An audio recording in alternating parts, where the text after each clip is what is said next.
Olá, a defesa de Israel pediu hoje que a Corte Internacional de Justiça das Nações Unidas não aceite a denúncia de genocídio apresentada pela África do Sul e não ordene a paralisação da guerra para não depreciar e banalizar o termo genocídio.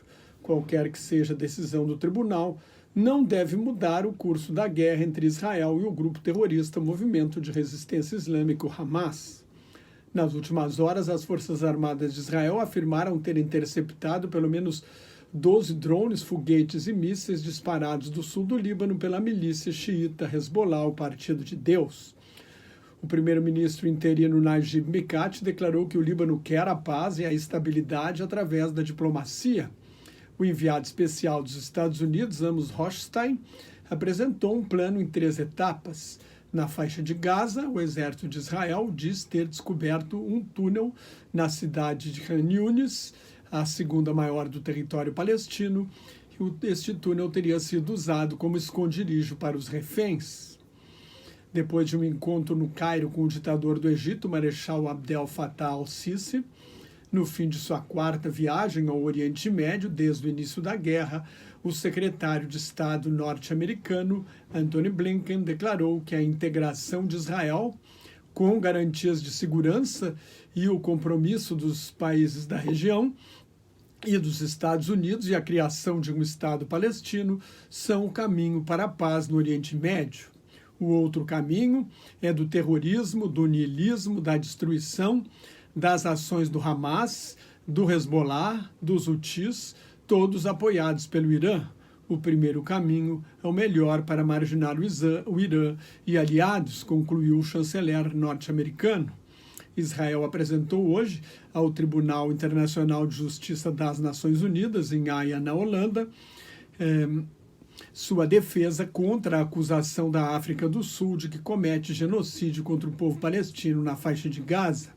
Ontem eu falei o que é genocídio, quais os crimes e atos que podem ser enquadrados como genocídio. Se você quiser conferir, está na gravação de ontem nas minhas redes sociais e no meu blog Globalização em Crise.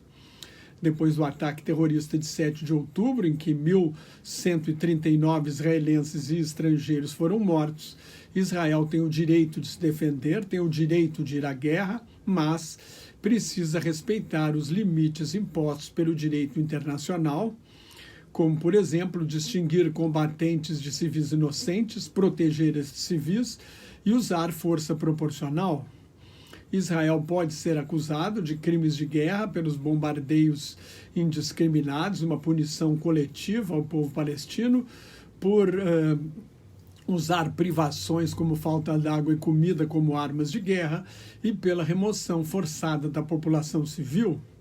Ao apresentar a acusação ontem, o ministro da Justiça sul-africano, Ronald Lamola, afirmou: nenhum ataque armado em território de um país, por mais grave que seja, mesmo um ataque envolvendo crimes e atrocidades, pode fornecer qualquer justificativa ou defesa para violações da Convenção sobre Genocídio, seja por uma questão de lei ou uma questão moral. A resposta de Israel ao ataque de 7 de outubro de 2023 cruzou esta linha, disse o ministro sul-africano. Em um documento de 84 páginas encaminhado ao Tribunal da ONU no fim de dezembro, a África do Sul alega que as ações de Israel em Gaza visam a destruir uma parte substancial do grupo nacional, racial e étnico palestino, em uma violação direta da Convenção sobre Genocídio de 1948. A intenção de destruir Gaza foi alimentada no mais alto nível de Estado, disse ao Tribunal Internacional o advogado sul-africano Thembeka Nkukaitobi, representando o Supremo Tribunal da África do Sul. A denúncia sul-africana lista 8 ações que considera de natureza genocida. 1.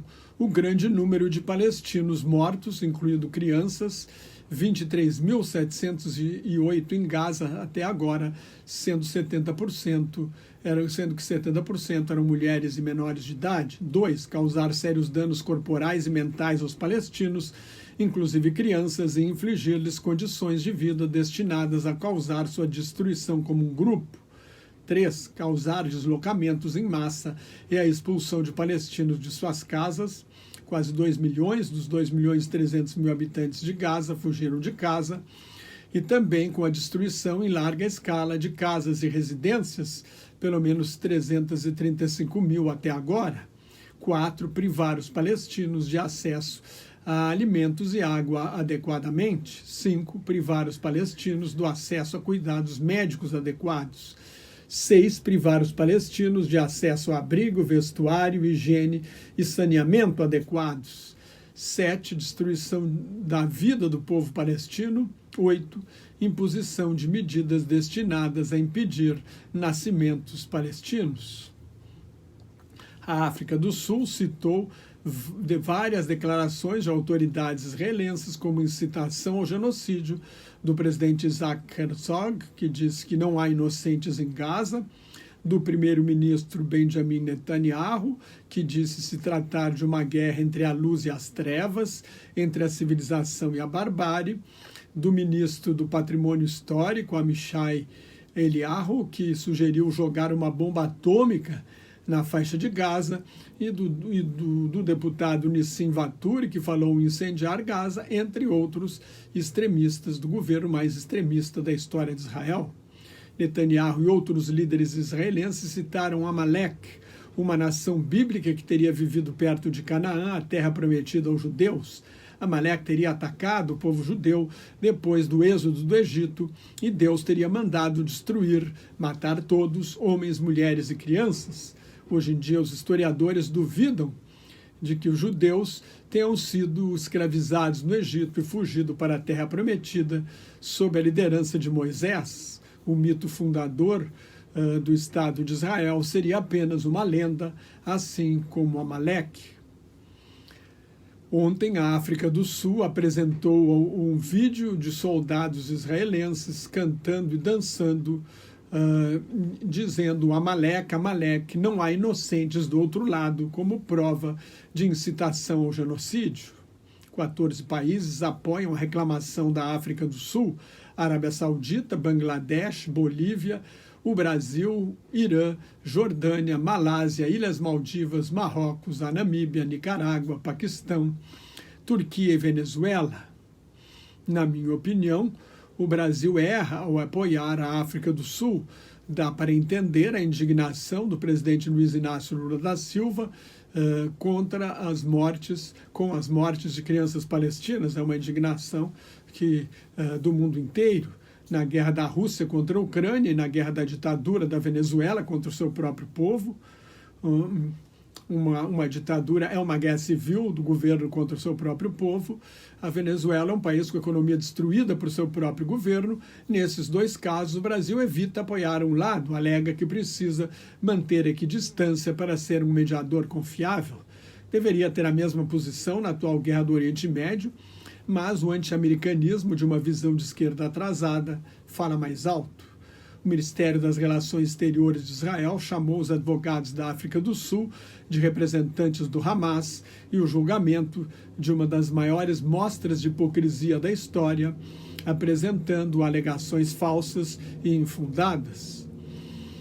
O primeiro-ministro Netanyahu declarou que a hipocrisia clama aos céus.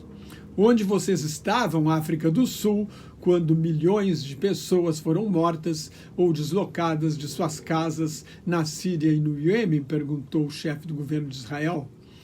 Antes do início da guerra, Netanyahu desautorizou os ministros extremistas, afirmando que Israel não tem a intenção de ocupar Gaza permanentemente, nem de remover a população civil palestina.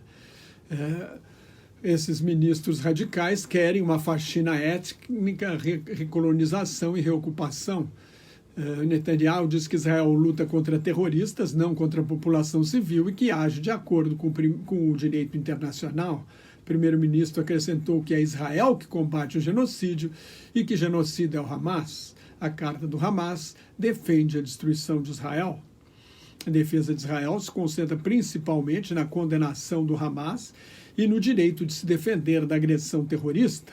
argumenta que Israel manda a população civil sair das áreas que pretende atacar, que é verdade, mas a realidade é que os palestinos não têm mais para onde fugir. Estão concentrados, 1 milhão de palestinos estão concentrados no sul da faixa de Gaza, junto à fronteira com o Egito. O comandante militar de Israel, o general Herzi Halevi, declarou recentemente que Israel não queria esta guerra, a culpa então seria do Hamas, que manipula o povo palestino, e sabia que um ataque daquela magnitude provocaria uma reação violenta. De certa forma, Israel caiu na armadilha dos terroristas. Um aspecto a ser considerado é que Israel apoiava o regime do apartheid, o regime segregacionista da minoria branca, que dominava a África do Sul e aterrorizava os negros até a eleição de Nelson Mandela em 1994. Havia inclusive uma cooperação dos programas nucleares dos dois países. Israel fez a bomba atômica para defender sua existência como uma garantia de sobrevivência. O inimigo do regime do apartheid era a maioria negra da África do Sul. Com o fim do apartheid, a África do Sul abriu mão das armas nucleares. Outra questão é que a África do Sul realiza eleições neste ano, depois de anos de corrupção e de não conseguir acabar com as chagas sociais do apartheid. Pela primeira vez desde que a maioria negra chegou ao poder, o Congresso Nacional Africano corre o risco de perder a maioria na Assembleia Nacional. Por isso, o presidente Cyril Ramaphosa tenta resgatar a memória do apartheid e usa o processo politicamente. Quando o então ditador do Sudão, Omar Bashir, esteve na África do Sul em 2015, para participar de uma conferência da União Africana, havia um mandado de prisão emitido contra ele pelo Tribunal Penal Internacional por causa do genocídio de Darfur. O Supremo Tribunal da África do Sul decidiu que ele deveria ser preso, que o país é signatário do Estatuto de Roma, mas o governo sul-africano ignorou a ordem de prisão. Na semana passada, o general sudanês Mohamed Dagalo, líder da milícia Janjaweed, a principal responsável pelo genocídio de Darfur e hoje chefe da milícia Forças de Ação Rápida, que está em guerra civil contra as tropas do presidente interino, ditador, general Abdel Fattah Burhan, depois que os dois deram um golpe de Estado em 2021 e acabaram com a transição do Sudão para a democracia. Dagalo, um notório criminoso de guerra, participou de homenagens a Mandela e foi recebido no palácio sem que isso incomodasse Ramaphosa. A decisão do Tribunal da ONU pode levar anos. A África do Sul pediu uma medida cautelar para parar a guerra imediatamente. Esta decisão deve sair em semanas, mas Israel pode simplesmente ignorar. Em 1986, a Corte Internacional de Justiça condenou os Estados Unidos por apoiar rebeldes e minar portos da Nicarágua. Washington ignorou. A China ignorou uma decisão a favor das Filipinas no Tribunal Internacional de Arbitragem em 2016, na disputa territorial no Mar do Sul da China. E a Rússia fez o mesmo em relação à invasão da Ucrânia em 16 de março de 2022. No fim de um caso de tramitação rápida, o Tribunal Internacional de Justiça ordenou medidas provisórias no caso da guerra da Rússia contra a Ucrânia. Ao apresentar o caso, a Ucrânia argumentou que a Rússia havia reivindicado injustamente um genocídio na Ucrânia para justificar a invasão. A Rússia rejeitou a jurisdição do tribunal por falta de provas das alegações russas de que a Ucrânia estaria realmente cometendo genocídio e o princípio de que qualquer ação para evitar o genocídio deve ser tomada de boa fé e em conformidade com o direito internacional. O tribunal pediu à Rússia para suspender imediatamente as operações militares. A guerra continua até hoje e completa 2 anos em 24 de fevereiro.